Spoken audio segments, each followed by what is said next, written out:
All right, so hello, welcome. This video should get you started getting ready for the pre-work, and this pre-work has to be completed before the program.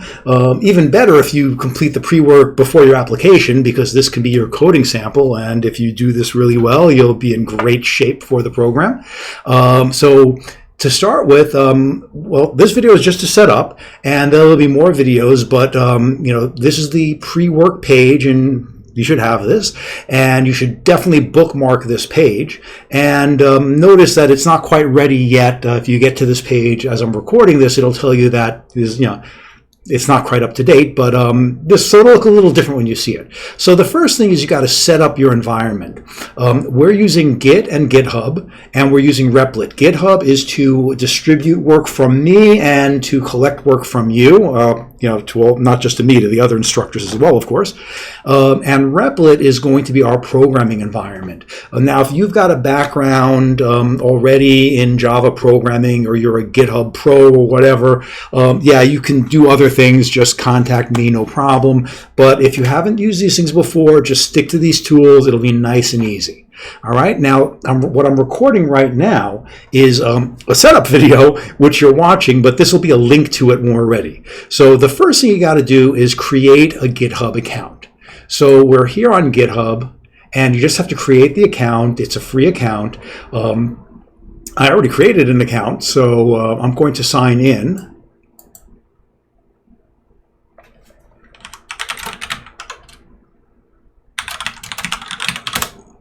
And that's it. So I'm now in, not a big deal. And yeah, it's a free account. It's a great tool. They've got a lot of education stuff, which we'll talk about at some point in time.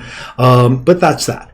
Then if we go to the pre-work page, it says we're signed in on another tab because I wasn't logged into GitHub originally. So I'm just going to reload this page just because now I'm logged in on it. It doesn't make a difference.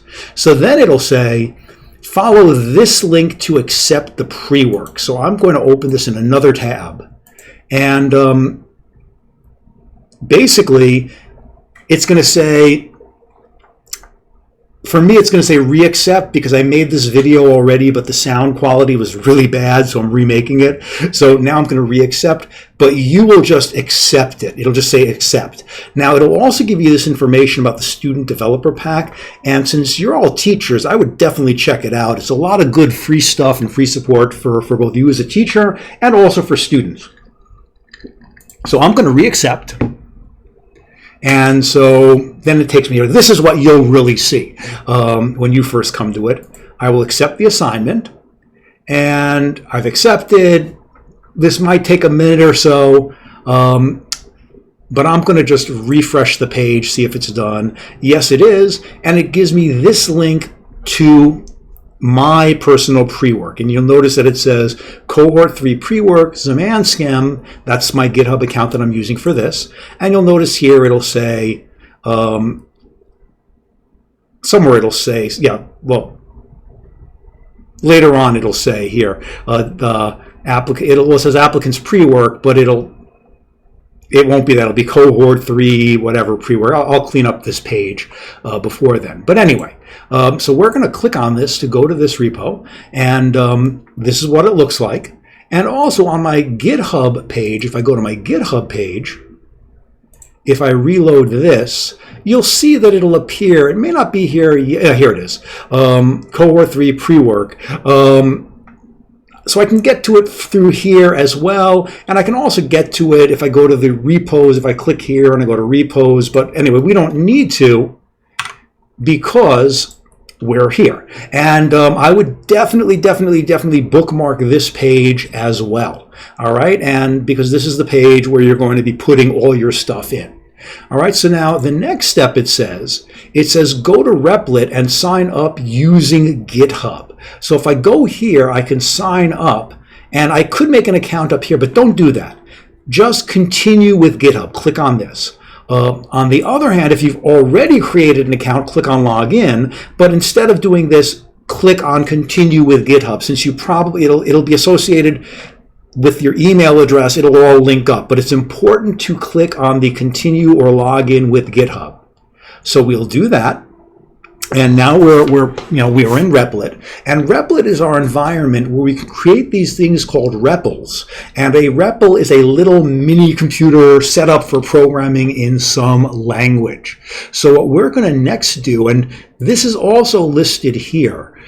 These steps are listed here, but I'm just going to go through them, and because I just only have, you're just seeing my browser on the screen, and I didn't want to make smaller windows. I'm going to create a new REPL. And then what I'm going to do is I'm going to import from GitHub. And then when I import from GitHub, you'll probably see Hunter Teacher Cert Cohort 3 Prework, and then your username if you look at the full thing, like we scroll through this. If not, start typing it in. It should appear. The owner will be your email address. It's scrunched it in here because I'm trying to, I'm at a bigger font because I want to make sure it's visible for you. And then click on Import from GitHub.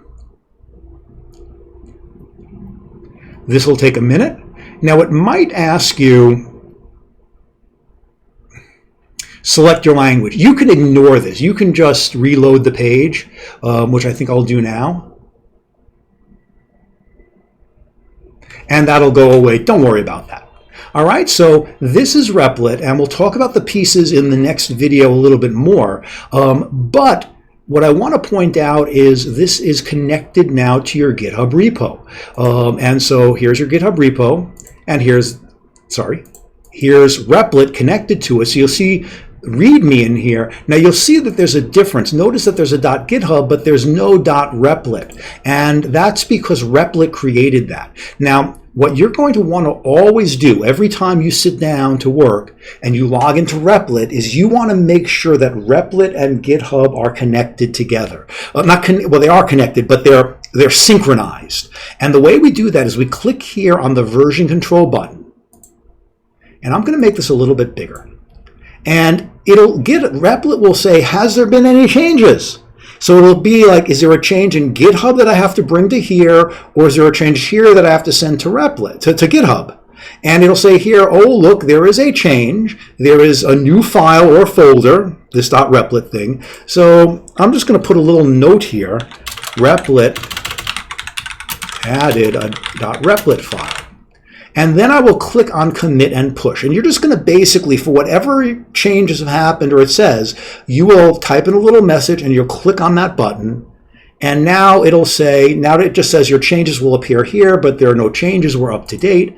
Now if we're here on GitHub and we reload the page, notice that that .replit has appeared. Now you don't have to worry about that file. You can just ignore it, not a big deal. It's just that Replit uses it internally. Now we're going to make one other change here, which is we're going to edit this README file. If we go here to the files, we can click on the different files to get to them. And we already clicked, here we clicked on the README. And you should all do this. My last name I'm going to add my first name, and I'm going to add my GitHub username. And notice under Markdown, it gives me this preview for what it'll look like. And it'll look like that if we, again, I'm trying to make the font bigger so you can see. But now I've made a change. And this is not reflected on GitHub. You see, they're not there.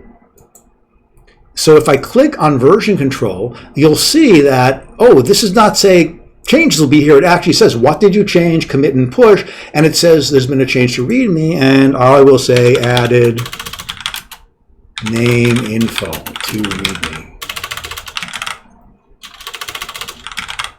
And I will click on commit and push. It's going to take a minute or a few seconds. And you'll notice here that it has a little history of everything that happened here. So it's like, oh, I Replit added the Replit file, added name to info to README. So as you make changes, this will also give you a log so you know. And there's a thing called revert. So if you ever have to go back, you can. But again, don't worry about that now.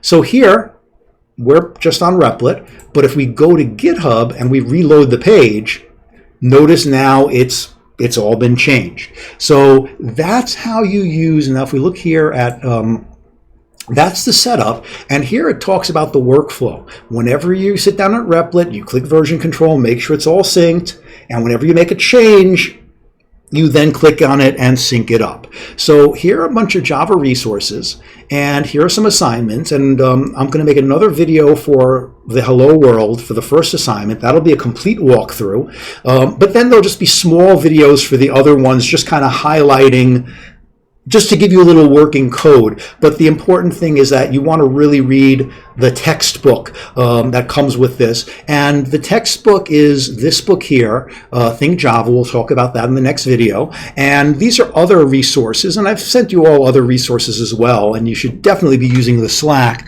for support and to help each other and to, to share cool things with each other.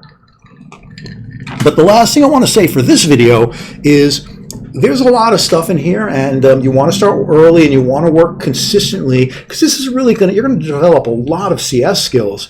But some of the problems are easy, but some of them are challenges. Some of them are really going to stretch you. Some of them are really, they're out there.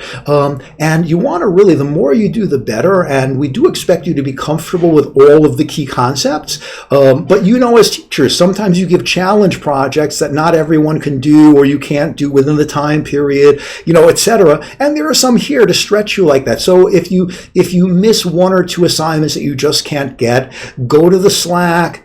Let's see if we can help you out with it. But if at the end of the day you get the majority of this done and you understand all the core material, but you didn't get like one or two of the super challenges that's okay. Don't worry about it, okay? Don't stress about this, okay? So that's it for this video. And, once you're all set up with this, when you have a chance, go to the next one.